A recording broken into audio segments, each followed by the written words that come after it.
বর্তমান সময়ে বেশিরভাগ ক্ষেত্রেই যে সমস্ত ছেলেমেয়েরা মানে যারা চাকরির জন্য প্রিপারেশন নিতে চাইছে বা চাকরি করতে চাইছে, তারা যখন আমার কাছে আসে, তাদের বেশিরভাগ ক্ষেত্রেই প্রশ্ন একটাই থাকে, দাদা আমাদের চাকরি কবে হবে? বা আদৌ কি সরকারি চাকরি হবে? সত্যি বর্তমান সময়ে এই প্রশ্নের উত্তর দেওয়া সত্যি খুব কঠিন।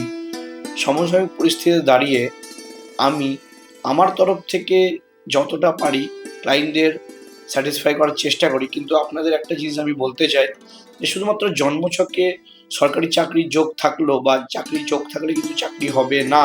তার জন্য বাকি ক্রাইটেরিয়াগুলো ফিল করতে হবে।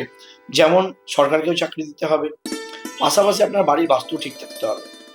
তার সাথে রেমেডি, যেমন কেউ যদি চাকরি পেতে চায় বা সরকারি চাকরি পেতে চায়, অবশ্যই কিন্তু তার বাড়ির ইস্ট এবং সাউথ ওয়েস্ট এই দুটো কিন্তু ঠিকঠাক থাকতে হবে। ইস্টে কখনো কোনো প্রবলেম থাকা চলবে না, সাউথ ওয়েস্টেও কিন্তু কোনো প্রবলেম থাকা চলবে না, তবেই আপনারা কিন্তু চাকরি পেতে পারেন।